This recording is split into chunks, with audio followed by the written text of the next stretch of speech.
జన్నారం మండలం కవ్వ tiger reserve ఫారెస్ట్లో అగ్ని ప్రమాదం చోటు చేసుకుంది. జన్నారం మండలం పరిధిలో బొమ్మన హైవే రోడ్ పక్కన ఎగిసిపడుతున్న మంటల్లో పక్షులు జీవరాశులకు ప్రమాదంగా మారింది. చూస్తుండగానే అడవి మొత్తం కాలి బూడిదయ్యే పరిస్థితులు కనిపిస్తున్నాయి. హైవే రోడ్ పైన వాహనదారులు పోతున్నారు, వస్తున్నారు. హైవే రోడ్ మొత్తం పొగతో కమ్ముకుపోయింది. ఏ క్షణమైన వాహనదారులకు కనిపించక యాక్సిడెంట్లు అయ్యే అవకాశాలు ఎక్కువగా ఉన్నాయి. ఎంతలా ఉన్న ఫారెస్ట్ అధికారులు నిర్లక్ష్యంగా ఉన్నారు. జీవరాశులు వాహనదారులకు ఎటువంటి ప్రమాదాలు జరగకముందే అధికారులు వెంటనే స్పందించి మంటలను అదుపులోకి తీసుకురావాలని జన్నారం మండల వాసులు ఆవేదన వ్యక్తం చేస్తున్నారు. మరోసారి ఎటువంటి అగ్ని ప్రమాదాలు జరగకుండా తగు జాగ్రత్తలు తీసుకోవాలని వాహనదారులు కోరుతున్నారు. మనం తినే ఆహారం నీళ్ళ నుంచి ఏ వస్తువైనా కల్తీ ఆహారమే ఉంటున్నాయి.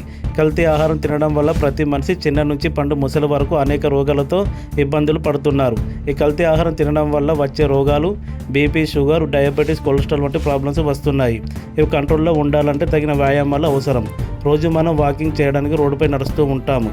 ఇలా రోడ్డు మీద నడవడం వల్ల ప్రమాదాలు జరిగే అవకాశాలు ఎక్కువగా ఉన్నాయి.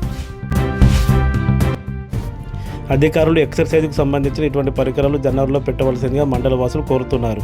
ఈ పరికరాలతో ప్రతిరోజు ఉదయం సాయంత్రం 1 గంట సేపు ఎక్సర్సైజులు చేస్తే మంచి ఉపయోగాలు ఉంటాయని అధికారులు వెంటనే స్పందించి ఇటువంటి పరికరాలు తీసుకురావాల్సిందిగా మండల వాసులు కోరుతున్నారు. జన్నారంలో అంగడి ఆగమాగం. జన్నారంలో వారం సంతా రోడ్డు మీద పెట్టడం వల్ల ట్రాఫిక్ ఇబ్బందులు కలుగుతున్నాయి. అంతేకాకుండా అంగడి సమయంలో భారీ వాహనాలు రాకపోకలతో వారం సంతకు వచ్చిన ప్రజలకు అనేక ఇబ్బందులు పడుతున్నారు. కూరగాయలు కొనే సమయంలో రోడ్డు ఇటు నుంచి అటు దాటే సమయంలో ఏదైనా వాహనాలు మనుషులను గుద్దుకొని పోయే అవకాశాలు ఎక్కువగా ఉన్నాయి.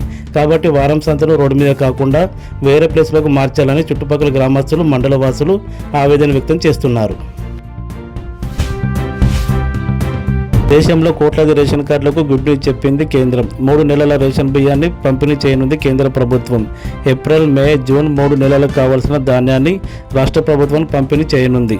ముందస్తు ఎండల ప్రభావం ఎక్కువ ఉండడం వల్ల ప్రజలకు ఎటువంటి ఇబ్బందులు కలగకుండా ఒకేసారి 3 నెలల రేషన్ బియ్యాన్ని ఇయ్యనుంది. గత సంవత్సరం వర్షాకాలం ఒకేసారి 3 నెలల బియ్యాన్ని పంపిణీ చేసింది కేంద్ర ప్రభుత్వం. ఆ మాదిరిగానే ఈసారి కూడా ఒకేసారి 3 నెలల బియ్యాన్ని ఇయ్యనుంది. మరిన్ని వార్తల కోసం మా ఛానల్ని సబ్స్క్రైబ్ చేసుకోండి.